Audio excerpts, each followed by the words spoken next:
Está silenciada, Angie. Angie está No. silenciada. Sí, perdón, buenas noches a No se todos. preocupe. Les damos la más cordial bienvenida a este espacio. Este es el webinar en Ciencias Bíblicas de las Sociedades Bíblicas Unidas. Como siempre es un gusto tenerlos a todos aquí.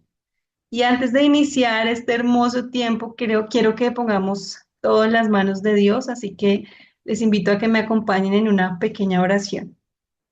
Señor, te damos muchas gracias por este día que nos regalas. Gracias, Señor amado, por cada persona que ha tomado el tiempo para conectarse, porque tiene en su corazón querer aprender más de ti, Señor. Gracias por el equipo de las sociedades bíblicas que siempre está detrás de este webinar, que hace posible, Señor, que podamos llevar tu palabra a tantos lugares, Dios. Gracias por el profesor Alberto y por todos los profesores que han pasado por este espacio. Gracias por su disposición a enseñarnos todo ese conocimiento que tienen, Dios. Gracias, Padre bueno, por tu misericordia, gracias por tu amor y gracias por tu palabra que nos consuela, nos exhorta, nos sustenta cada día, Señor.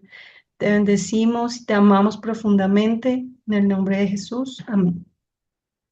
Bueno, hoy vamos a estar tratando un tema muy especial, muy interesante, que se llama Apocalipsis, pero vamos a tener un enfoque en la manifestación de Jesucristo. Entonces, prepárense para una enseñanza muy profunda con nuestro profesor Alberto Sánchez, que ya lo conocemos, que ya nos ha acompañado en otras ocasiones y que también es docente de nuestro campus bíblico. Y recuerden que para que todos puedan participar por un valioso recurso bíblico que sorteamos al final, deben escribir en el chat su nombre y su país. A veces nos pasa que al final, cuando estamos revisando a quién poner como ganador, no tenemos ganadores porque no se escriben muy poquitas personas, personas que ya ganaron antes. Entonces, la idea es que también puedan ganar nuevas personas. Entonces, recuerde su nombre y su país en el chat para que puedan participar por el recurso bíblico. ¿Cómo hacen para reclamar este recurso bíblico? Se comunican con la sociedad bíblica de su país para que le hagan entrega del recurso. Entonces, mientras ustedes escriben ahí su nombre y su país, como es nuestra costumbre, vamos a leer el versículo que nos va a guiar hoy en este tiempo de lectura de las dos versiones. Vamos a estar leyendo la Reina Valera 60 y la Reina Valera contemporánea. Bueno, aquí lo vemos proyectado. Entonces, la Reina Valera 1960, Salmo 109, del versículo 29 al 30. Sean vestidos de ignominia los que me calumnian, sean cubiertos de confusión como con manto. Yo alabaré a Jehová en gran manera con mi boca y en medio de muchos le alabaré. Y la versión en Reina Valera contemporánea nos dice, cubre de vergüenza a los que me critican, que la confusión los envuelva como un manto. Yo te alabaré, Señor, con mucho gozo, te cantaré en medio de una gran multitud. ¿Cuál es la diferencia aquí de las traducciones? La Reina Valera contemporánea lo que hace es actualizar esas palabras que de pronto están en desuso, que son muy antiguas, que usó la Reina Valera 60, y lo cambia por un vocabulario más común, más entendible en el español de hoy. Eso hace pues que el texto sea más fluido, más directo, eh, y esta versión de Reina Valera contemporánea mantiene fiel la tradición del castellano, ¿no? O sea, fiel la interpretación de la Reina Valera. Entonces, los invitamos a conocer nuestra versión Reina Valera contemporánea. Y ahora sí, a lo que vinimos. Es un verdadero honor para nosotros, como siempre, presentar a nuestro distinguido invitado el día de hoy, que es el profesor Alberto Sánchez. El profesor Alberto Sánchez es un teólogo, educador y líder con vasta trayectoria académica y ministerial. Él posee un impresionante recorrido formativo, destacando su doctorado en teología y una maestría en teología sistemática. Además, cuenta con formación en psicología pastoral, educación y misiones. En su experiencia ministerial, el profesor Sánchez ha sido un pastor ordenado de la Iglesia Presbiteriana de Jesucristo en el Perú, sirviendo también en diversas iglesias para las Asambleas de Dios y la Alianza Cristiana y Misionera en varias ciudades. A nivel educativo, ha ejercido como director de la Escuela Superior del Seminario Teológico Evangélico Presbiteriano del Perú y ha sido fundador y director de múltiples institutos y seminarios bíblicos a lo largo de su carrera. Actualmente es profesor en diversos seminarios en el Perú y, por supuesto, en nuestro campus bíblico. Entonces, bienvenido, profesor Alberto, le damos una cálida bienvenida y la audiencia es toda suya. Muy bien. Gracias, hermana Angie. Buenas noches para todos y gusto de estar aquí compartiendo con ustedes después de un tiempo, como nos decía Eduardo, en intermedio, en los inicios de toda esta tarea. Estamos en la casa, siempre hemos estado compartiendo y esta oportunidad vamos a hacerlo también con mucho gusto. ¿No? Una de las cosas que también, bueno, no por querer hablar más de mí, sino hay un detalle más. O sea, hoy estoy también de director en un seminario. El seminario se llama La Buena Semilla. Es un seminario que iniciamos el 2001 y que ahora lo he retomado nuevamente. Esperamos que Dios también nos dé una bendición con toda esa tarea y ese trabajo que estamos realizando y haciendo también nuestras labores ministeriales, pastorales también. Vamos entonces a trabajar lo que es el tema de hoy, así que vamos a compartir nuestra, nuestra tarea. Aquí, muy bien, ya entró y vamos por este lado. El tema de hoy es Apocalipsis, la manifestación de Jesucristo. Seguramente eh, se han cuando hablamos de Apocalipsis, seguramente la preocupación siempre es fijarnos en las cosas que están dentro, que tienen que ver con los juicios, las cosas terribles que vienen para el tiempo final, las cosas del futuro. Se hace toda una especulación con esto. Se han hecho muchas escuelas, muchas formas de expresar esto. Y aquí, por ejemplo, tenemos... eh, esta imagen nos da más o menos una idea, ¿verdad?, de lo que nos damos en esas revelaciones, ¿no? Ahí están los jinetes del Apocalipsis, ¿no? Y el mundo, ¿no?, que está ahí, digamos, mirando y también participando de todas estas situaciones, ¿no? Convulsiones, violencia, ¿no? Desesperación, ¿no? Y desazón, ¿no? Como que el rumbo del hombre aparece muy lejano, no hay objetivos. Hoy día tenemos un mundo así y con este tipo de amenazas, ¿verdad? Con amenazas de guerra, violencia, enfermedades, pandemias, todo eso prefigura también y algunos dicen, ya estamos en el apocalipsis, ya estamos en ese tiempo, pero no nos damos cuenta de que estamos mirando solamente en el borde y no en el centro de aquello que nos quiso decir el Señor con este libro con el que cierra las Escrituras. Bien, aquí tenemos que mencionar esto, que el Apocalipsis es la revelación de Jesucristo. Lo dice en el comienzo del libro, es la revelación de Jesucristo, es el Apocalipsis de Jesucristo. El Apocalipsis tenemos que cambiarle el énfasis que tiene negativo, terrible, de dolor, de muerte, de tragedia, con el hecho de que el Apocalipsis es una revelación. La palabra apocalipto revelación, ¿no? Y es la revelación de Jesucristo que dio a su siervo Juan, ¿no?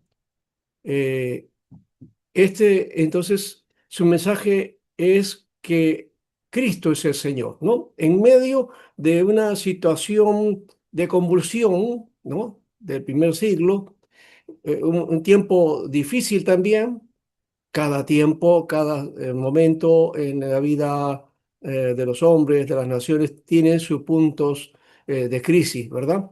Bien, entonces aquí tenemos ese elemento en el contexto en que Juan recibe esta revelación. Y sobre todo, desde el comienzo presenta el culto al Señor. al comienzo hay algo que se nos escapa en medio de lo que parece más atrayente y también ese aspecto como de terrorífico, ¿no? Nos olvidamos que en los primeros momentos Juan se le presenta al Señor, lo ve, se manifiesta, luego viene el mensaje a las iglesias y el culto. Y ese culto en desafío al emperador, ¿no? ¿Por qué? Porque en el contexto de ese tiempo había la obligación de todos los habitantes de Roma a adorar al emperador. Y cuando estamos hablando de Roma, no estamos hablando solamente de la ciudad, de todo el imperio, ¿no? Entonces, el imperio que abarcaba, pues, África, Asia Menor, Asia, Media Asia y Europa Oriental y Europa Occidental, todo eso, ¿no? Adorar al emperador. Y tenían que reconocerlo como señor, ¿no? Como el Quirios. Y por otro lado, también su endiosamiento, ¿no? Se hacía llamar Todopoderoso. Pero aquí se muestra que el verdadero Todopoderoso, el Pantocrator, ¿no? Es el Señor Jesucristo, ¿no? El Cristo, el Mesías. Bien, entonces Jesús es revelado en Patmos, Juan, ¿no? Recibe esa revelación. Creo que las gráficas que podemos tener aquí no son nada con respecto a lo que realmente Juan vio, ¿no? Esa visión que tuvo que lo dejó anonadado. Creo que han sido pocos los seres humanos que han podido ver esa gloria de Dios, ¿no? Isaías es uno, Ezequiel es el otro, ¿no? Y, y aquí Juan, ¿no? Que directamente el Señor Jesús se le está revelando, ¿no? Y da a conocer la esperanza en medio de una situación de violencia, ¿no? Ahora, Jesús es el personaje olvidado en las lecturas de Apocalipsis, pues, ¿no? Y se presta más atención ¿a qué? Al dragón que al cordero. Se habla más de la bestia y del falso profeta que el de rey de rey, que del rey de reyes y señor de señores. Y es más, he encontrado aquí en la serie de los títulos que aparecen en el Apocalipsis, el del Cordero, aparece citas, pero en casi todo, en todos los capítulos, ¿no? Hay una lectura, de acuerdo a Juan Están, una lectura bestiacéntrica del Apocalipsis, ¿no?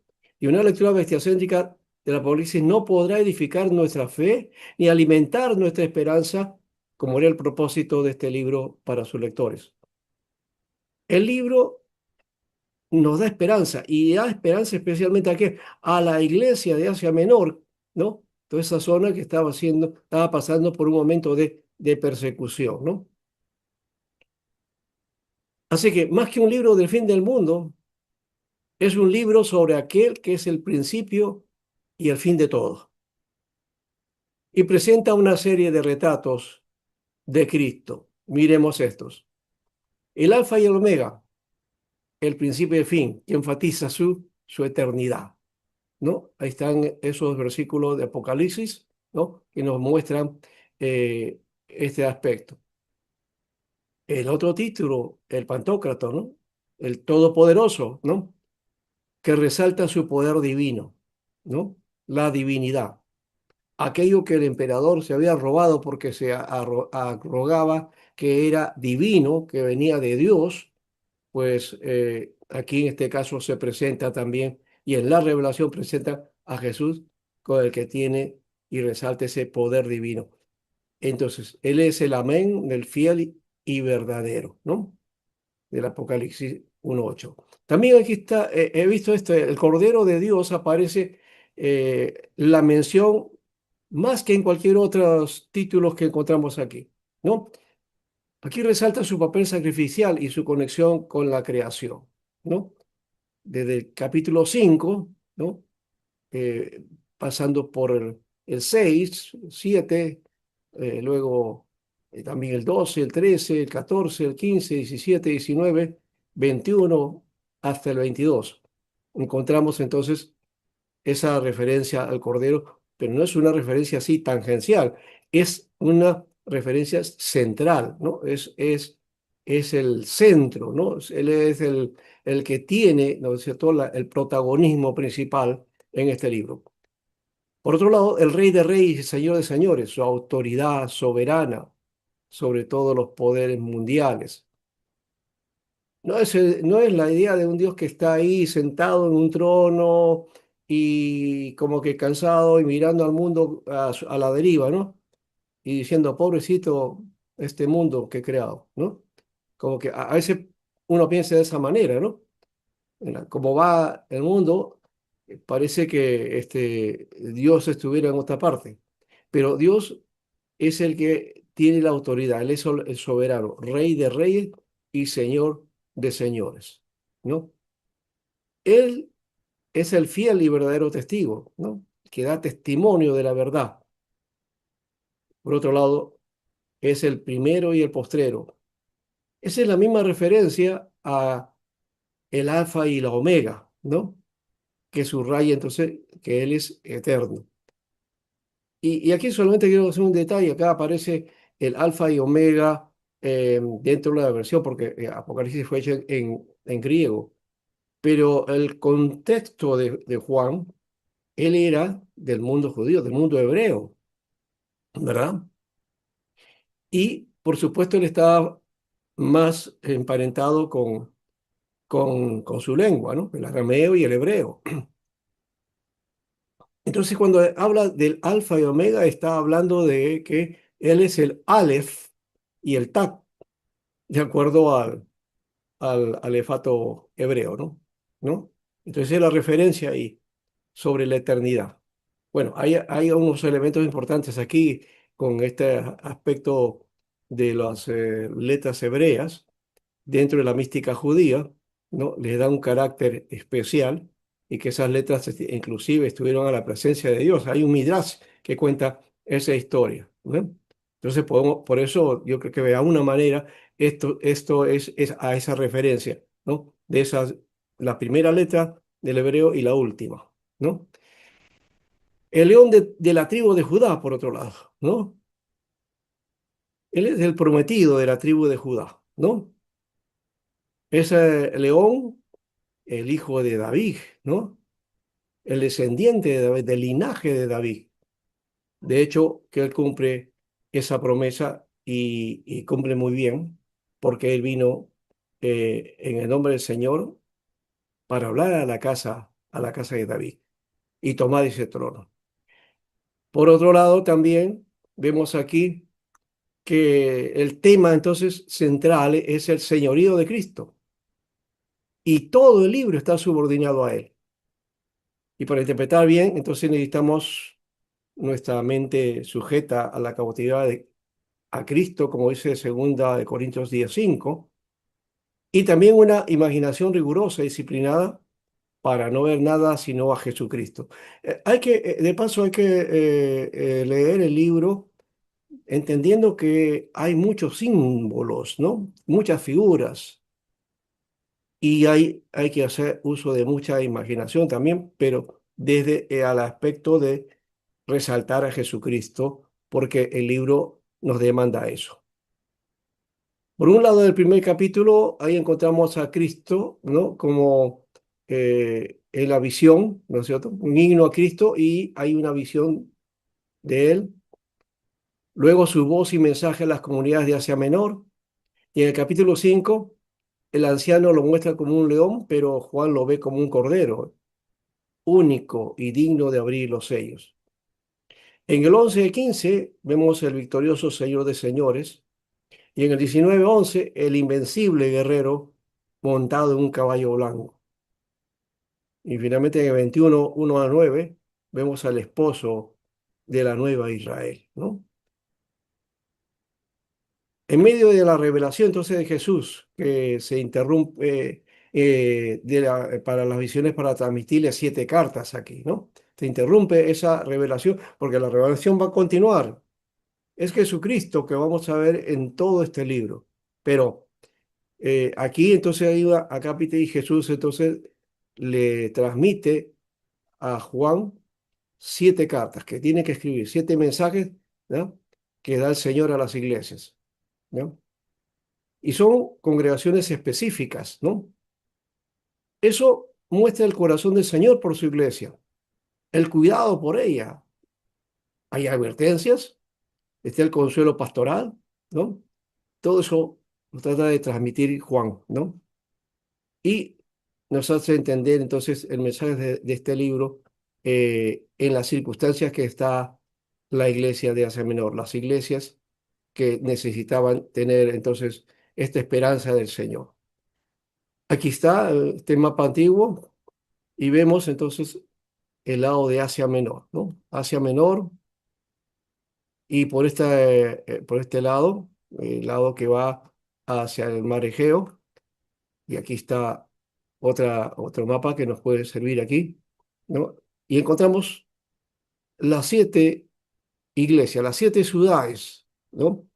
Que el Apocalipsis está relatando y está enviando, ¿no? Estos mensajes a esta iglesia sufriente, a esta iglesia perseguida y a esta iglesia, y no es una persecución solamente religiosa, es una persecución porque política, ¿no? Política y religiosa y económica, ¿no? Es el imperio que está presionando, ¿no? A sus súbditos para que, reconozcan la divinidad del emperador, ¿no? Y que ese imperio viene del Dios alto y sublime para ellos, ¿no?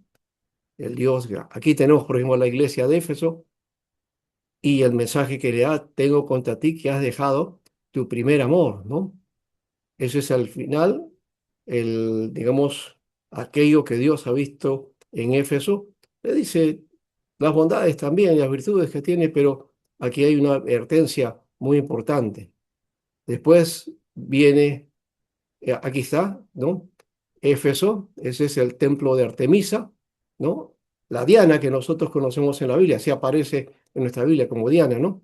Es Artemisa, es esta diosa de los Efesios. Aquí un plano, una vista aérea de Éfeso, ¿no? Con sus teatros ahí y sus ágoras y todo eso. Aquí tenemos una calle de Éfeso, ¿no? Por supuesto, este, esto ha sido elaborado, ¿no? Ya no está así. Así la encontramos hoy día, ¿no? Como resto arqueológico, ¿no? De la ciudad de Éfeso. Es la ciudad antigua, ¿no? Del primer siglo. Éfeso existe, pero está en otra, muy cercano a esto, ¿no? Esto ha quedado ya como resto y se puede visitar, ¿no? Así que el que vaya a Asia Menor en algún momento, ¿no? O a Turquía, ¿verdad? No se llama Asia Menor, Turquía. Ahí puede ir a mirar esto. Pero también está la iglesia de Esmirna, ¿no? Y le dice: yo conozco tu aflicción y tu pobreza, pero eres rica. Qué hermosa esa bendición. Esta es una iglesia a la cual el Señor concedió y no hay ninguna advertencia aquí, ¿no? Luego tenemos a la de Pérgamo, y dice: yo sé dónde habita, dónde está el trono de Satanás, ¿no? Y no figura aquí acerca de la oposición que tenía, ¿no? En esa época, ¿no? Y que llamaba entonces a eso el trono de Satanás.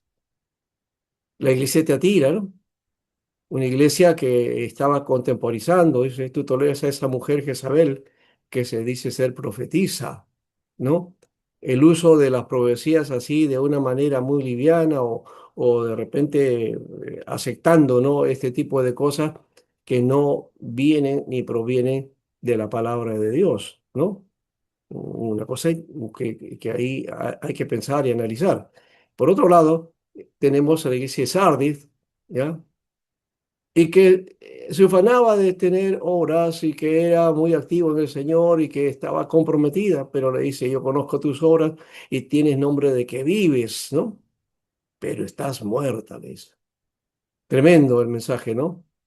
Bueno, y así, y a la iglesia de Filadelfia, más bien hay ahí una aprobación, ¿no? Has cumplido mis mandamientos y has sido fiel. Qué bueno, ¿no? Qué buena esa iglesia que cumplió con los propósitos de Dios. Y luego la de la Odisea. Tú dices que eres rica, dice. Si había abundado, tenía prosperidad, ¿no? Dice, pero, y no necesitas nada, ¿no? Y quizás está siempre pensando en eso, ¿no? En su prosperidad, en su bendición y en tener más posiblemente, ¿no? Pero no necesita nada, dice, pero dice que ella pues no era ciega, era pobre, ¿no es cierto? Estaba en miseria, ¿no? Espiritualmente hablando. Bueno, aquí no nos va a alcanzar para esto, solamente es una referencia, ¿no? De los datos ahí, las cartas, ¿no? Hacia dónde son el remitente, Cristo, que es el que escribe, y los juicios que hay para estas iglesias, la conversión o la advertencia, ¿no? De que tienen que arrepentirse. Hay aquí como 4 iglesias a las que dice arrepiéntete, ¿no? Y por otro lado, el tener el oído aguzado, ¿no? ¿No? Ese aspecto que le llamamos nosotros también aquí, eh, la forma de entender cuándo se está moviendo Dios, ¿no es cierto? El discernimiento, ¿no? Y por otro lado, las promesas, ¿no? No deja el Señor a su iglesia, porque hay promesas, porque su iglesia es aquella iglesia por la cual él ha dado su vida, ¿no? Y aquí está el centro de lo que estábamos viendo, la visión del culto en el cielo, ¿no? En capítulo 4 entonces encontramos, aquí se describe en la visión un trono establecido en el cielo, que es el culto de adoración ahí, ¿no? Y que muestra la liturgia del poder de Dios, ¿no? Esta visión nos hace recordar otra también, ¿no? La de Isaías, ¿no? ¿No? Una visión clave en la vida de Isaías, ¿no? Ahí esta manifestación de Dios cambió toda la visión y la misión de Isaías. Bien. La visión del trono de Dios entonces, que contempla Juan está en contraste del trono de Domiciano. Y aquí Eduardo Ares habla en su libro acerca de esto, ¿no? De cómo el imperio de ese tiempo, ¿no? Las situaciones que se vivían ahí, ¿ya? Y lo pone en ese contexto de Domiciano. Otros lo pone dentro de la época de Nerón, ¿no? Pero encajan en ambas. Yo creo que en el propósito están ahí, son dos momentos, pero es el mismo espíritu, el mismo carácter que el imperio expresaba en su dominio, en su deseo de poder, ¿no? Entonces, Domiciano, él quería tener carácter divino, ¿no? ¿Ya? Y el lugar donde estaba entonces en Roma, a eso se le conocía como el sillón de los dioses, en el lugar donde estaba él, ¿no? En el trono. Ahora, cuando Juan ve entonces el trono de Dios, desplaza ese trono terrenal de Roma, ¿no? Al cual tenían que rendir culto, al cual tenían que arrodillarse, ¿no? Y adorar. Aquí el trono de Dios es superior, ¿no? Es un trono mayor. Y el que está sentado en él está por encima de todo, ¿verdad? Encontramos en este capítulo acá la ubicación, entonces, es una sección de la sección es el inicio de la sección visionaria del Apocalipsis, ¿no? Las visiones, ¿ya? Y el centro de esta visión es el trono de Dios. Y hay varios protagonistas, ¿no? Es Dios, los 24 ancianos, los 4 seres vivientes, ¿ya? Y una acción continua, ¿no? La adoración, la adoración. Esto, el profesor Stan siempre mencionaba que el relato de Apocalipsis nos permite inclusive dramatizarlo, ¿no? Teatralizarlo, o sea, tratar de ver los personajes aquí para entender todo lo que está ocurriendo, ¿no? Especialmente esto del capítulo 4, ¿ya? Y aquí el mensaje es que Dios es digno de gloria porque Él es el creador. Él es el creador, ¿no? También, y a Cristo lo encontramos como redentor. Y hay 2 elementos que aparecen ahí en Apocalipsis, el capítulo 4 y el capítulo 5, ¿no? A Dios lo presenta en el trono, creador. Y en el capítulo 5 encontramos al Cordero, ¿no? Y ahí se muestra a Dios redentor. Y esto nos define porque en Génesis también encontramos lo mismo, encontramos a un Dios creador y también encontramos al Dios redentor, ¿no? Son base de todo el texto, de todo el mensaje en la Biblia, ¿no? Que se va desarrollando hasta el Apocalipsis. Y aquí entonces cierra con esa enseñanza el Señor y tomando en cuenta esto que es básico e importante para nuestra fe, ¿no? Y aquí las claves teológicas encontramos eso, se muestra la liturgia, ¿no? La liturgia del cielo. Esta liturgia que debe ser referente para nuestra liturgia también. Estamos hablando de nuestros servicios, de nuestra adoración, de nuestro culto, ¿no? A veces nuestro culto está centrado en nuestra organización, en nuestra institución, denominación o iglesia particular, ¿no? Y olvidamos el centro del culto que tiene que ver con mostrar, ¿no? Esa soberanía divina, ¿no? Y esa relación de la comunión del cielo con la tierra, ¿no? ¿No? Dios en el servicio, en el culto, ¿no? Se acerca y nosotros nos acercamos a Dios, ¿no? Y estamos en esa comunión con Dios. Ahora, por otro lado, aquí encontramos esto. No se puede derivar entonces que el gobierno de Dios está por encima de todos los gobiernos. Y aquí tenemos que tener cuidado. Algunos dicen, bueno, estamos interesados en las problemáticas que vivimos nosotros en nuestros países, ¿no? Y hasta a veces esas cosas no queremos hablar entre nosotros, pero sí hay inquietudes y situaciones, ¿verdad? Y pensamos que eso, bueno, al final no es nuestro tema, dediquémonos a Dios. Pero sí sí, quizás no es nuestro tema, pero sí es el tema de Dios, porque Él es el que gobierna y Él está preocupado también y de hecho que es por eso que muestra esta revelación, ¿no? ¿Ya? Así que eminentemente el reino de Dios es un gobierno político, no político en el sentido que vemos lo político nosotros los seres humanos, ¿no? Eh, Sin dejar de ser su carácter divino y espiritual, ¿no? De donde procede, ¿no?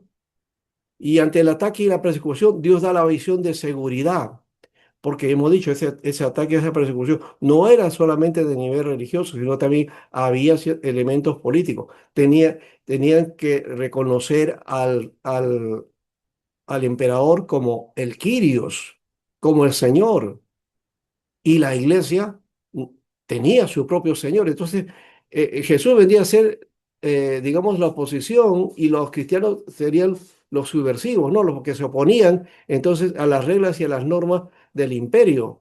Entonces, tenían que perseguirse o eliminar a esa gente que está estorbando el propósito del imperio y del emperador, ¿no?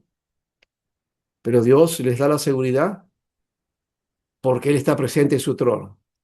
Y Él está más allá de las circunstancias difíciles y al final nos da la seguridad de un triunfo, ¿no? El triunfo. Todo el Apocalipsis nos habla de este conflicto de poder, de autoridad, y que está enmarcado en lo cotidiano, ¿no? El poder cósmico y el poder cotidiano en medio de ese mundo. Su literatura, entonces, que nos da a conocer los sucesos donde extraemos también la esperanza para recobrar las fuerzas y la lucha diaria, ¿no? Todo está concadenado en una manera, o sea, no es una cosa que aislada, porque Dios tiene todos los hilos de la historia. Entonces, aquí, para ver esto, Juan pues fue llevado al cielo y esa visión muestra la adoración a Dios, adoración que no es solo revelación de lo que sucede, es un culto donde Juan participa de ese servicio. Y Juan está como, digamos ahí, como el representante de la iglesia, ¿no? Su presencia, ¿no? Habla también de todos los seres humanos, en todo caso, que estamos presentes ahí en este servicio, ¿no? Y esto es eterno, traspasa las revelaciones y los juicios y todo eso. Llega hasta el capítulo 22, recuerden. Juan nos muestra no solo el cielo y la adoración que se hace, sino nos da a conocer el principio de la acción de adoración, ¿no? La liturgia grande en toda su dimensión y los propósitos que marcan esta adoración, reconociendo todo el obrar de Dios hacia nosotros. Entonces, la revelación propiamente dicha del mundo celestial y del plan divino sobre la historia se muestra a partir de este capítulo, ¿no? Esta visión introduce la dimensión litúrgica teocéntrica, Jesús en el centro, Dios en el centro, de toda la segunda, y que toda la segunda parte del capítulo 4 hasta el 22, o sea, la segunda parte del libro, perdón, ¿no? Entonces van a venir juicios, trompetas, copas, victoria final y todo eso, que es la parte que más nos interesa y a la cual siempre vamos, ¿no? Y hemos hecho tantas escuelas y tantas tesis e hipótesis, ¿no? O posturas que hasta se inventan nuevas, ¿no? Pero el Apocalipsis, creo que con estos primeros capítulos, los 5 primeros capítulos, creo que podíamos cerrarlo y encontrar que ahí está todo el centro y el meollo del libro, ¿no? Y esa esperanza que nos da. De paso, estas revelaciones, estos juicios, se están dando mientras Juan está ahí con el Señor, ¿no? Lo lleva ahí,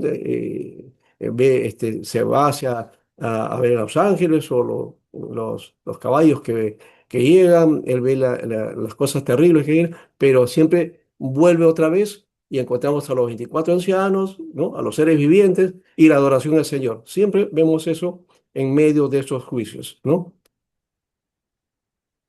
El capítulo entonces se puede dividir en 4 secciones, ¿no? La invitación a subir a la apertura del cielo, ¿no? Eh, que es la visión de Juan, ¿ah? Él sube al cielo, algunos lo interpretan como ese aspecto del rapto, pero no tiene nada que ver con eso tiene que ver más bien con la revelación que se está dando a Juan, ¿no? De poder ingresar a mirar y a ver todo el propósito de Dios en el cielo. Luego se ve el trono que está sentado y al que está sentado en él, ¿no? Y Juan lo describe, ¿no? Hay símbolos y otras cosas más que nos evocan a Ezequiel, también a los juicios y a las este, estas plagas del Éxodo también, ¿no? Y todo eso. Ahora, luego también tenemos nosotros aquí los 24 ancianos y los 4 seres vivientes también, ¿no? Que te tipifican en este caso a todo el pueblo de Dios, ¿no? Los 24 ancianos, ¿no? Y los 4 seres vivientes, ¿no? Que, que evocan a los querubines de Ezequiel, ¿no? ¿No? Desde esa perspectiva estamos ahí, ¿no? Y están en un cántico, hay un cántico en el cielo donde se repite, Santo, Santo, Santo, Santo es el Señor Todopoderoso, ¿no? Bien. Entonces encontramos la adoración ahora del Creador, ¿no? Los seres vivientes que glorifican al Señor y los ancianos que se postran y depositan sus coronas ante el trono de Dios, ¿no? Presenta entonces el modelo de toda una liturgia cristiana, ¿no? Antes de las visiones de juicio, ¿no? Que vienen a partir del capítulo 6. Y se nos muestra que en el cielo todo es adoración, ¿no? De esto también las oraciones de la tierra participan, ¿no? De esta liturgia eterna, ¿no? Y bueno, entonces ahí encontramos, ¿no? La convocatoria, el trono, las vestiduras blancas y las antífonas alternas, o sea, es decir, los cánticos, ¿no? Que tienen una estructura antifonal, ¿no? ¿No? Es el cántico que viene con respuesta, ¿no? ¿No? Y los elementos que encontramos aquí con significado teológico. El trono, la soberanía de Dios sobre la historia y el cosmos, el arco iris, signo de alianza y misericordia, los relámpagos y truenos, manifestaciones teofánicas del poder divino, que también no hemos hablado de eso, también hay sonidos, ¿no? Los ancianos, los 24 ancianos, plenitud del pueblo de Dios, ¿no? En los 4 vivientes, la creación entera en actitud de alabanza, Algunos hablan de esos cuatro vivientes, son los evangelistas, pero es mucho más. Se da este aspecto de la creación. Las coronas depositadas al reconocimiento de que toda victoria humana pertenece a Dios. Y el himno final, la confesión de Dios como creador antes de la visión del Redentor. El capítulo 5 es entonces el inicio de esto. Y vamos para ir terminando. El primer sellado y el cordero se encuentran en los 7 primeros versículos del capítulo 5. Y comienza este libro con, el relato, capítulo 5, comienza con un detalle, ¿no? Un libro. Un rollo es, ¿no? Escrito por dentro y por fuera y sellado con 7 sellos, ¿no? El libro sellado, ¿no? Eso nos remite a Ezequiel, ¿no? 2:9 al 10, donde el profeta recibe un rollo con lamentaciones, gemidos y ayes. El libro entonces contiene el destino de Dios sobre la historia, pero nadie lo puede abrir, ¿no? Y el llanto de Juan expresa ese drama teológico. Si nadie lo abre, la historia queda sin sentido. No hay posibilidad aquí, ¿no? Y esa ausencia también en la historia del hecho salvífico o redentor. Entonces, aquí encontramos que sí, se va a encontrar al que es y el que tiene la autoridad para eso. Juan llorando, entonces el anciano le dice, no llores más, mira, ha triunfado el león de la tribu de Judá, el del linaje de David, o el retoño de David, él puede abrir el libro y sus 7 sellos, ¿no? Entonces, aquí encontramos ese título que aparece en Génesis 49, 9 al 10, ¿no? ¿No? Del linaje de David, el vástago. Sin embargo, cuando Juan mira, no ve el león de Judá, dice, ¿no? Eso es lo que aparece ahí en Génesis. Sin embargo, cuando Juan mira, no ve un león, sino un cordero de pie, como degollado. Ese es un elemento curioso, ¿no? Es el león que es presentado, pero aparece un cordero. Esto habla de qué? Del sacrificio, ¿no? Porque es un cordero como degollado, ¿no? La paradoja entonces aquí es que el poder del león se manifiesta en la debilidad del cordero, figura del Cristo crucificado y resucitado. El cordero tiene 7 cuernos y 7 ojos, símbolo de la plenitud de poder y de conocimiento, ¿no? Muy bien. Esto nos ilustra en alguna manera, ¿no? Lo que Juan estaba viendo. La adoración al cordero ahora. Los 4 seres vivientes y los 24 ancianos se postraron ante el Cordero. Así como adoraron al que estaba en el trono de Dios, ¿no? Que estaba ahí, ahora la atención va hacia el Cordero, ¿no?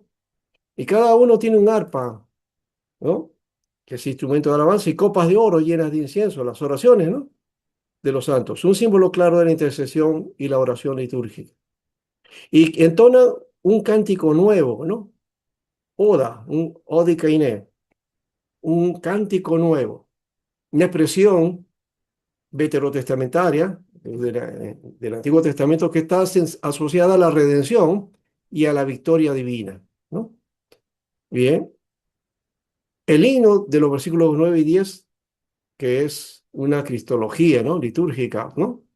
El Cordero es digno por su sacrificio redentor, no por la fuerza militar, no porque ha tomado el poder militarmente, ¿no? ¿No? ¿Ya? Creo que por ahí hay un país que habla eso, dice, ¿no? En su lema, ¿no? ¿No? En su fuerza está el poder, ¿no? Y aquí no. Aquí el poder está en ese sacrificio redentor. El lenguaje de reino y sacerdotes, de paso, ¿no? Que aparece en Éxodo 19:6 y primera de Pedro 2:9, también aparece aquí en Apocalipsis, ¿no? Revelando la dimensión sacerdotal del pueblo redimido, ¿no? Y se ve el paralelismo con el culto celestial del capítulo 4. En realidad es una consecuencia, ¿no? Ese culto continúa ahora en esta parte, es decir, son dos momentos del culto y la adoración ahí en el cielo, ¿no? Se culto a Dios y luego ahora al Cordero, ¿no? A aquel que hizo la redención para nosotros, no solamente para nosotros los seres humanos, sino para toda la creación, ¿no? Porque toda la creación ha sido afectada, dice, por el pecado, así dice Pablo. ¿Ven? Entonces, ahora entonces se centra no solo en el creador, ¿no?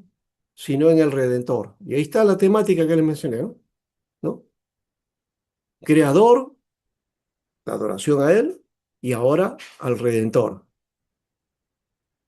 Aquí está, entonces puede él abrir los rollos, ¿no? O los sellos de los rollos, de los siete sellos. La expansión cósmica de la alabanza ahora, ¿no? La visión se amplía. Y ya no solamente son los redimidos, sino también es una alabanza cósmica, ¿no? ¿No? Y oí la voz de muchos ángeles, su número era miríadas de miríadas. Los ángeles entonan otra doxología. Dice, digno es el Cordero, el degollado, de recibir el poder, la riqueza, la sabiduría, la fuerza, el honor, la gloria y la alabanza. Aquí hay 7 cosas que son clave, 7 atributos que hablan de la plenitud, ¿no? Y un coro perfecto de alabanza, ¿no? Que es el versículo 12. Y finalmente, toda la creación se une en la última doxología. Qué precioso, este culto en el cielo, creo que no puede, aquí en la tierra no se puede comparar ninguno, ¿no? Por más glorioso que nosotros veamos nuestros servicios y nuestros cultos, ¿no? Y que los pueden ser, ¿no? No lo digo no, sino que lo que está viendo Juan y lo que está participando, porque no solamente está viendo, él es partícipe, es protagonista también de esto, ¿no? Y el versículo 3 dice, al que está sentado en el trono y al Cordero, la bendición, el honor, la gloria y el poder por los siglos de los siglos, para siempre, ¿no?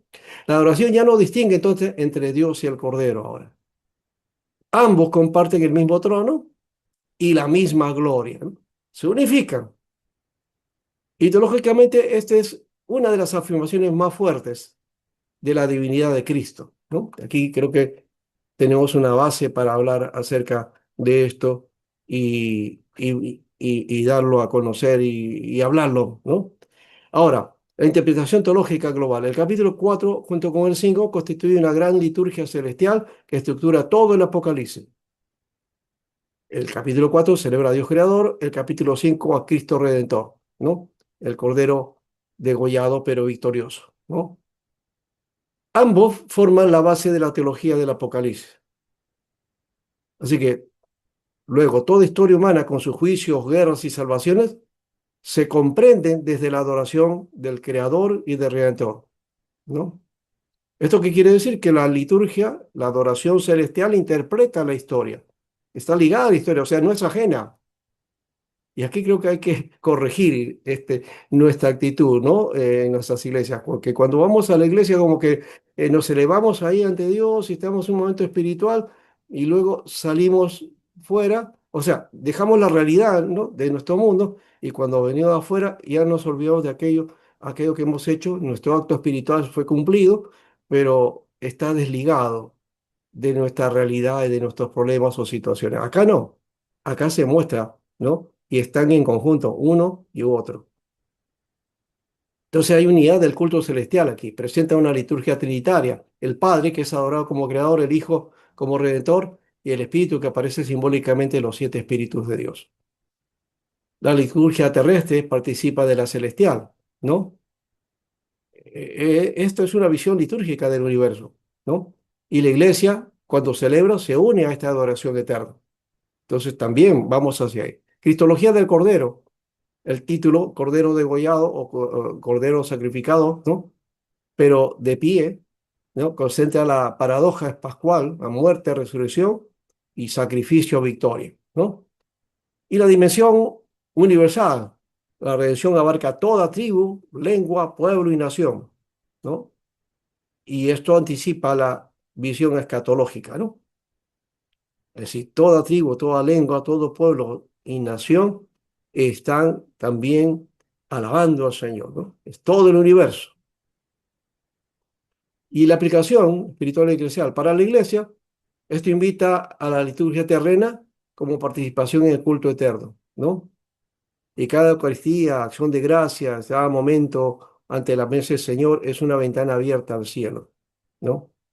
Para el creyente invita a recordar o reordenar la vida desde el trono de Dios, que el mundo no gira en torno al poder humano, sino a la soberanía divina, ¿no? Y para la historia, recuerda que por encima de los conflictos y catástrofes existe un orden de gracia y alabanza que sostiene todo. Y ahí está nuestra esperanza. Y aun cuando en el relato aparecen los aliados, ¿no? El dragón dominando y destaca a Jesús como vencedor de todas las fuerzas del mal, Jesús es el centro de la historia y el Señor del presente y del futuro. Cristo es el Señor, ¿no? Porque Cristo vive, el llanto se convierte en canto y la endecha en doxología. Qué bueno. Vamos terminando así este tiempo y viendo al Señor, que es el soberano, el Dios todopoderoso, creador y redentor. Que Dios nos bendiga y gracias por este tiempo, hermanos, que hemos participado. Espero no haber demorado mucho el tiempo. Gracias. Gracias, profesor Alberto. Excelente charla. Una forma diferente de acercarnos al apocalipsis, porque usualmente uno dice apocalipsis y la gente piensa en el fin del mundo y en la bestia y en mil cosas, pero el apocalipsis tiene muchísimas formas en las que podemos aprender y acercarnos a él. Muchísimas gracias. Y antes de las preguntas, bueno, si alguien falta por poner preguntas, por favor, en el al chat que está renombrado como preguntas, pueden escribir sus preguntas relacionadas con el tema. Y mientras tanto, quiero contarles que estamos ya abriendo la oferta académica del año 2026. Vamos a iniciar, como siempre, con nuestros cursos gratuitos, los cursos introductorios a nuestros diplomados. Entonces, tenemos dos diplomados ahorita que vamos a ofertar en enero. Y en cada diplomado se hace un curso introductorio. Entonces, este curso, como les indico, es totalmente gratuito. Son 3 clases de 1 hora cada una. Y ahí vemos, el primer curso se llama Sabiduría Bíblica para tiempos difíciles. Vamos a estar aprendiendo en la primera clase la sabiduría que consuela, cómo usar los salmos en tiempos de angustia. En la segunda clase, Job y el ministerio del misterio del sufrimiento. Y en la tercera clase, el 8 de enero, Eclesiastés, encontrar sentido en medio del caos. Para las personas que quieran el certificado del curso, también se les puede entregar. El otro curso que vamos a estar ofertando es de nuestro diplomado en Educación Cristiana Innovadora. Bueno, ustedes saben que hemos venido realizando hace algunos años un diplomado en Educación Cristiana, pero este es uno nuevo, con un pensum totalmente nuevo. Así que si usted ya hizo el diplomado en Educación Cristiana, se puede inscribir a este, va a aprender cosas nuevas, diferentes. Lo que queremos entonces es iniciar con este curso introductorio que se llama Enseñar la Biblia hoy, y vamos a estar viendo cómo hacer que la palabra cobre vida, cómo enseñarle la Biblia a los niños y cómo pasar del aula o del culto o de la enseñanza bíblica al algoritmo, cómo hacemos para llevar este mensaje a las nuevas generaciones que son digitales. Estos dos cursos, como les indico, son la introducción a nuestro diplomado en sabiduría bíblica para tiempos desafiantes. En este diplomado vamos a estar estudiando los libros sapienciales, pero con un enfoque de cómo los usamos para aconsejar, para acompañar a otros desde esta sabiduría, ¿no? Y el otro diplomado que vamos a estar manejando, como ya les conté, es el diplomado en educación cristiana innovadora. Este diplomado pues tiene un énfasis en cómo podemos usar una pedagogía para las nuevas generaciones, porque está cambiando muy rápidamente la forma de vida y la forma en que enseñan y aprenden las personas. Entonces también es un nuevo diplomado, los dos son diplomados totalmente nuevos, muy invitados, les vamos a estar compartiendo en el chat los números a los que se pueden comunicar para averiguar sobre los cursos y la landing donde van a encontrar toda la información del diplomado, el plan de estudios, fechas, toda la información está allí, ya se las vamos a compartir al chat. Ahora sí, entonces te dejo, mi compañero Eduardo, con las preguntas para el profesor Albert. Gracias, Angie. Y gracias, Alberto, por la exposición. Tengo que confesar algo. Lo conversábamos en la previa. Apocalipsis es un poquito complicado y me está costando juntar las preguntas del tema, porque ya te imaginarás las varias preguntas que a veces estaban un poquito fuera. Rolando se ríe y lo conversábamos, y sí que entendemos que el tema es difícil, ¿no? Y acá tengo unas preguntas, Alberto, ¿no? Y me voy a incluir, vamos a apelar a tu parte pastoral también, porque son preguntas para el día a día. Y la lanzo de la siguiente manera. Nos dice, en la ponencia he escuchado que la liturgia debe centrarse en la sabiduría divina y no en la iglesia. ¿Ya? ¿Nos podrías explicar un poquito más como ejemplos concretos? Pero creo que la pregunta va no tanto de iglesia, porque creo que ahí entraríamos a la liturgia de la iglesia, sino en el día a día de cada uno de nosotros. Claro. ¿Cómo podría ser ese caminar, ¿no? En base a lo que nos has planteado, Alberto. Y por eso que digo que apelo ya a tu parte pastoral. Ujú. Bien. Bueno, esto lo podemos ver desde dos ángulos, ¿no? Uno, el hecho de la liturgia que hacemos en la iglesia, y lo otro es nuestra responsabilidad a partir de eso con respecto a nuestras inquietudes personales y cómo adorar al Señor en medio de esas circunstancias.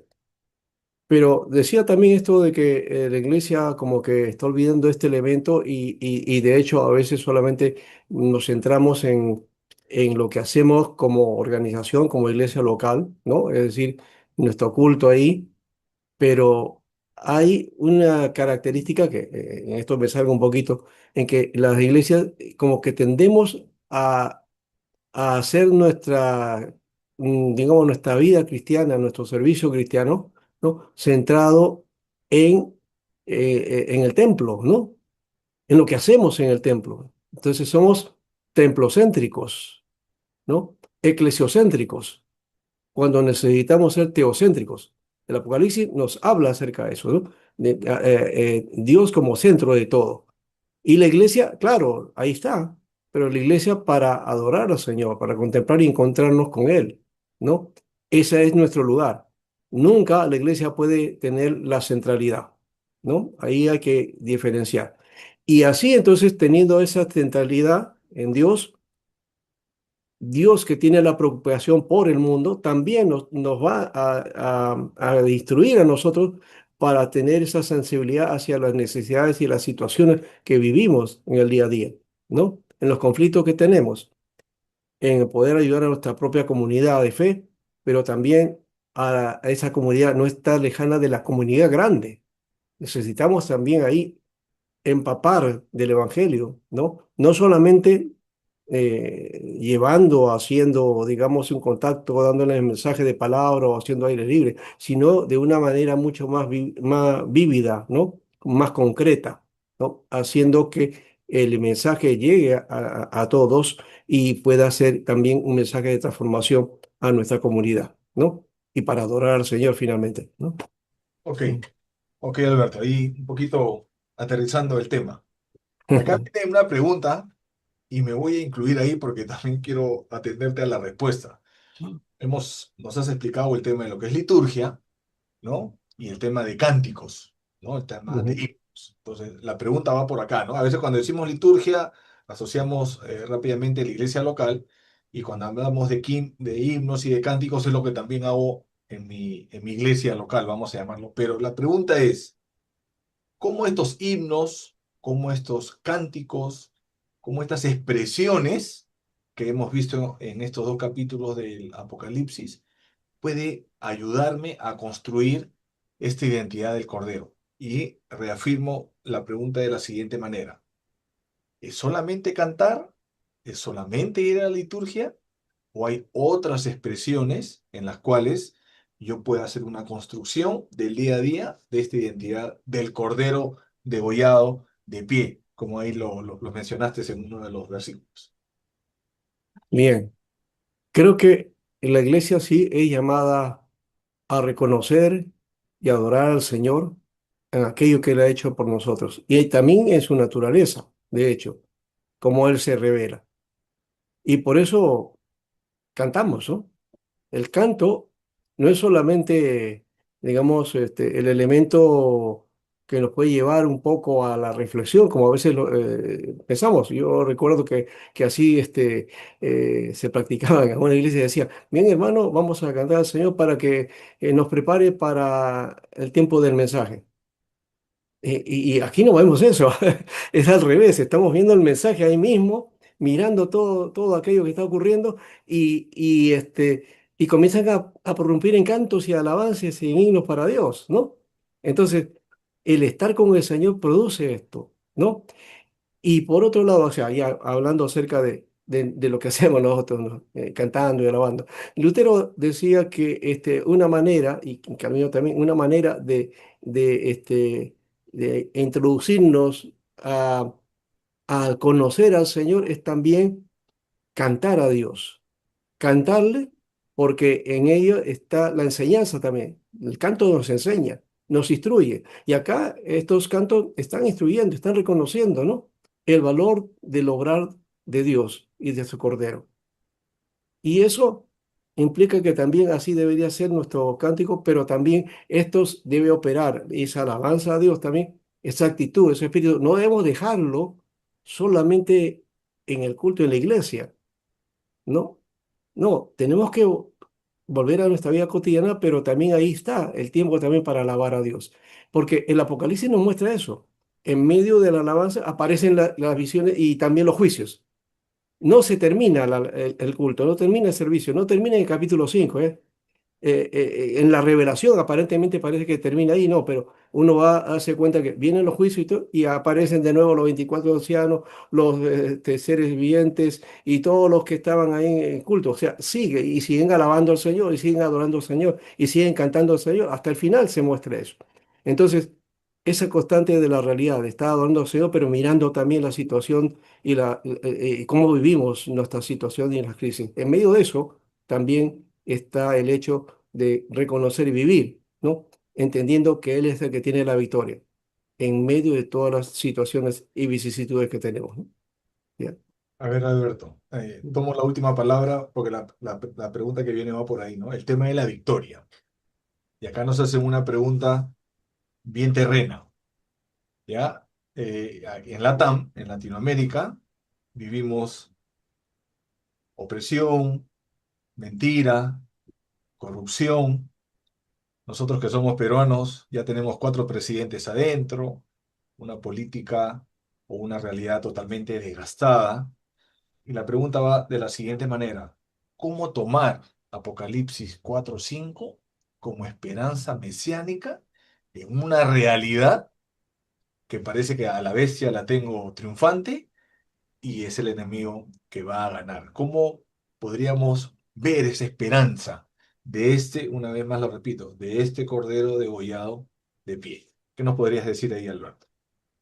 Bien, es que la visión que muestra el Señor a Juan es reconocer que el Cordero está presente. No es entonces una actitud solamente de estar en un culto y pasar un culto en un determinado momento dentro de la iglesia, sino que el culto de Dios es permanente, ¿no?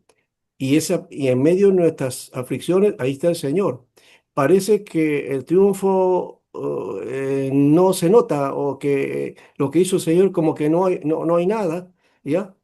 Pero Él es el que finalmente va a dar la solución al final, ¿no? Va a terminar con todos estos conflictos que el mundo vive y se va a revelar el Señor, el Señor. En el Apocalipsis se muestra eso al final, se muestra a al Señor todo victorioso, ¿no?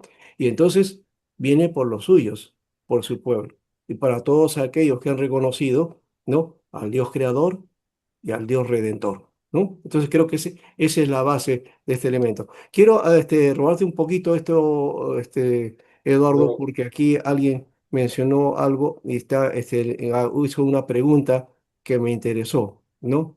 Dice aquí alguien que cambia, ¿no? La visión o la interpretación del libro si tenemos la postura que tenemos o la forma en que podamos ir a ver el texto bíblico. Bien, esto creo que es sencillo, es cierto, sí cambia nuestra visión porque depende del punto de vista de donde partes, ¿no?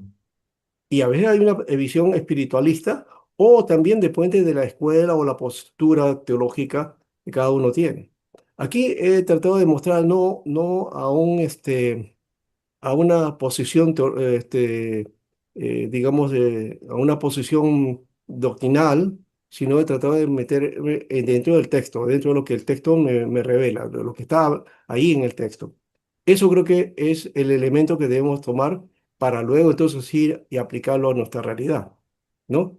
No al revés, ¿no? Vamos con todos nuestros presupuestos, vamos al texto del Apocalipsis y entonces le hacemos leer al Apocalipsis lo que nosotros creemos, ¿no? Y ahí cometemos un gran error, ¿no? Hay que Claro. evitar eso. Sí, creo que tú nos dices no acercarse al texto con los prejuicios que tenemos acá, ¿verdad?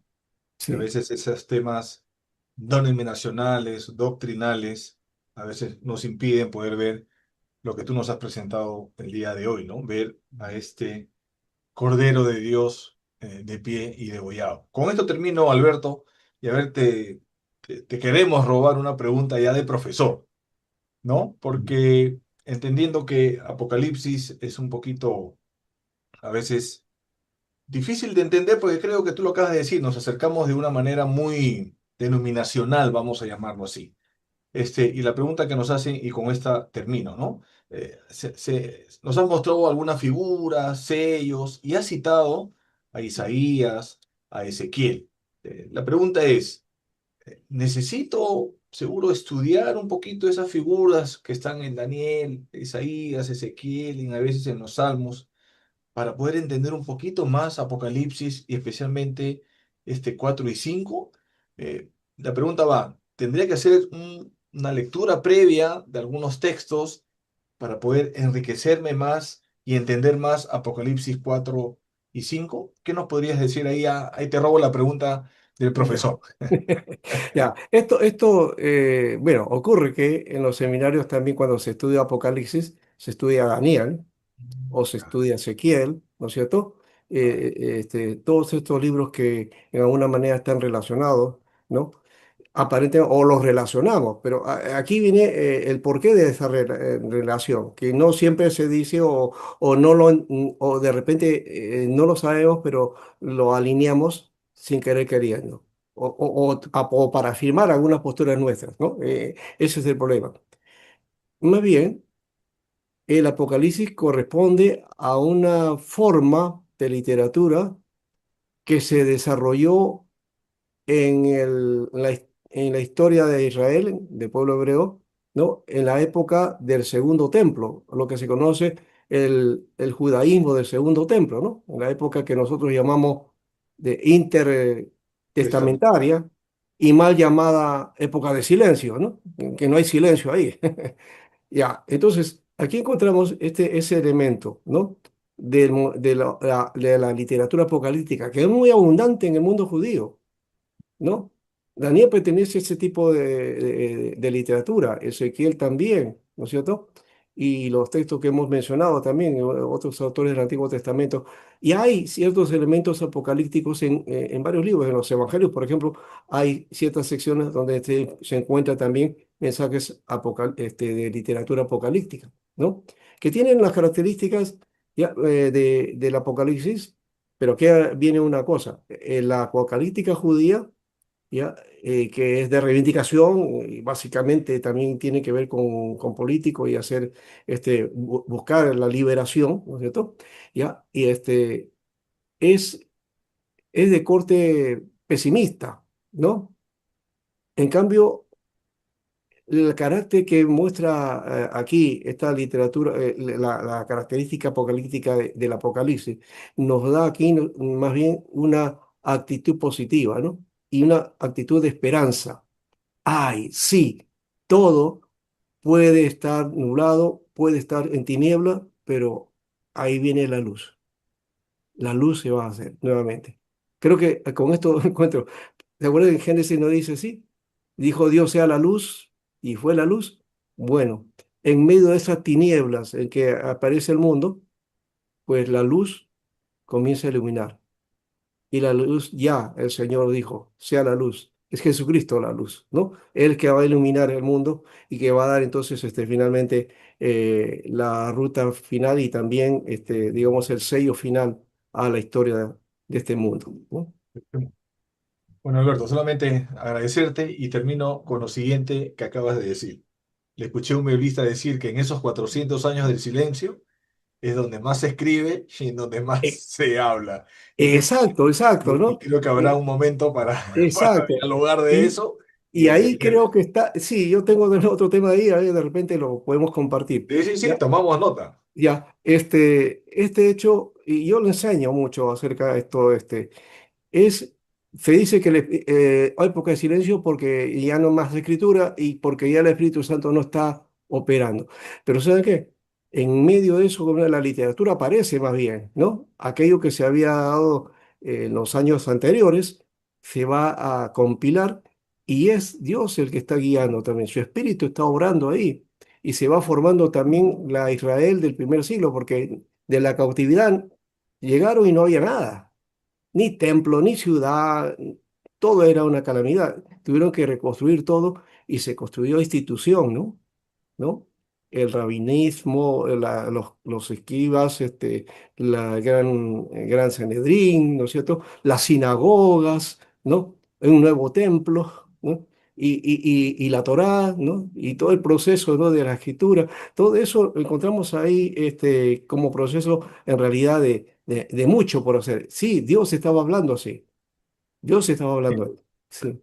Así es, Alberto. Hay un tema grande ahí para conversar. Te agradecemos. Muchísimas gracias. Gracias también. Tomarte el tiempo de responder las preguntas y gracias también a todos los que nos dejaron sus preguntas y las disculpas del caso también que hay muchas preguntas que no fueron leídas. Así que le doy pase a mi compañero para ir terminando el día de hoy con este webinar. Gracias. Bueno, creo que estamos listos para prepararnos. Hermanos, tomen nota. Voy a pedir a Angie que me coopere, por favor, con el banner para la próxima presentación que vamos a tener el día viernes. ¿Lo tienes por ahí listo, Angie?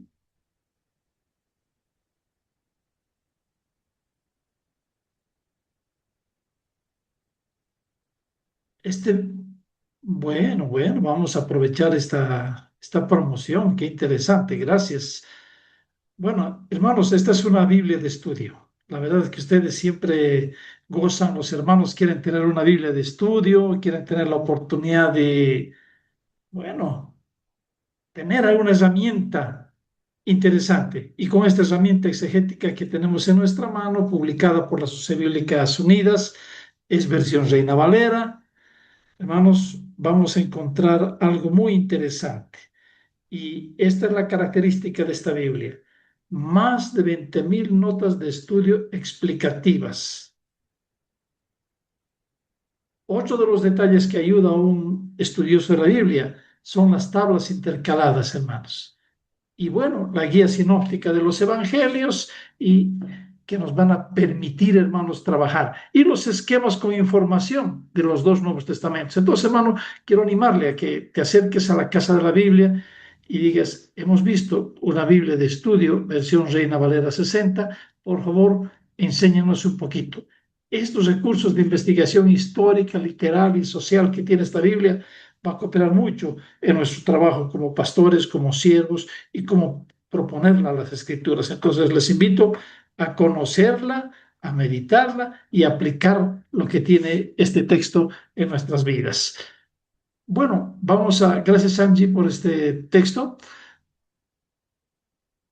Permítanme invitarlos y prepararlos, hermanos, a cada uno de ustedes para el tema que tenemos el día 5 de diciembre, un tema muy interesante. Vamos a trabajar, vamos a hablar de Biblia, palabra y acción, pero desde el punto de vista de la comunidad juanina.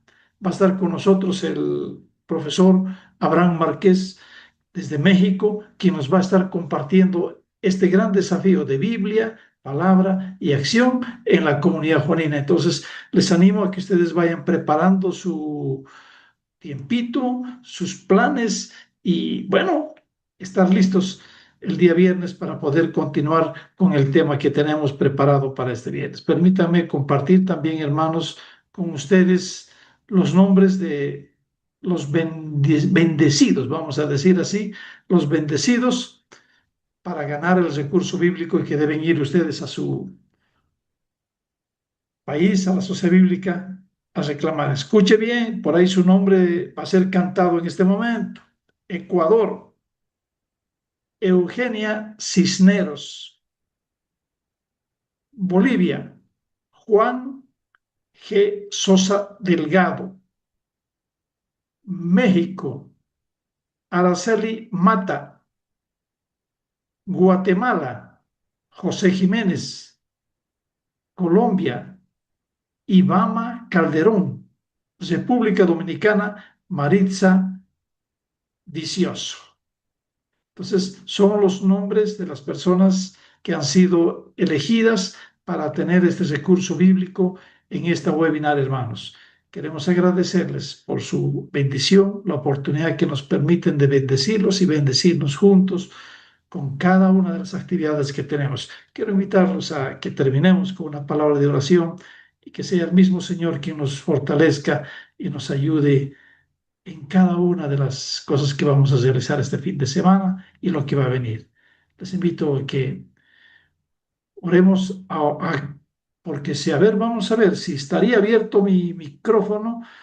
Voy a invitarlo a Eduardo Espada Salazar. No sé si puedes ayudarme, Angie, a habilitar el micrófono de hermano Eduardo, o usted puede abrir, por favor, Eduardo, y acabe con una palabra de oración. Adelante, Eduardo, está libre. Agradezcale a Dios. ¿Me escuchan, verdad? Hola, hola. Perfecto, Eduardo, te escuchamos. Por favor, agradezca con una palabra de oración. Muchísimas gracias por todo, por este tiempo, y vamos a darle gracias al Señor. Gracias a ustedes, queridos hermanos que se encuentran en todas partes del mundo, Sudamérica. Doy gracias al Señor. Padre amado, Padre santo, Dios eterno, Dios de la gloria. Queremos darte gracias, Señor, por este tiempo, Señor, que tú nos brindas para conocer más de tu palabra, Señor, para poder, Señor, poner en práctica lo que estamos aprendiendo, Padre. Tú tienes cosas guardadas para cada uno de nosotros, Señor. Bendice, Padre amado, a cada uno, al expositor, Señor, a todos aquellos que han preparado este webinar, Señor. Te agradezco, Señor. Agradecidos, Señor, están tus hijos, Padre amado, porque cada día sabemos más de ti, Señor, de las cosas que tú tienes guardado para nosotros, Padre. Ahora, Señor, danos un descanso oportuno, Señor, en esta noche para poder meditar lo que hemos aprendido. Gracias, papito amado, en el nombre de Jesús. Amén, amén y amén. Que Dios los bendiga. Muchas gracias, apreciados hermanos. Abran sus micrófonos y aprovechen mientras nos permiten la plataforma dar un saludo y Gracias, Alberto. hacernos llegar un Abrazo. saludo también al profesor Alberto Sánchez. Gracias. Buenas noches. Dios les bendiga a todos. Dios los bendiga a todos. Bendiciones. Amigos, buenas noches.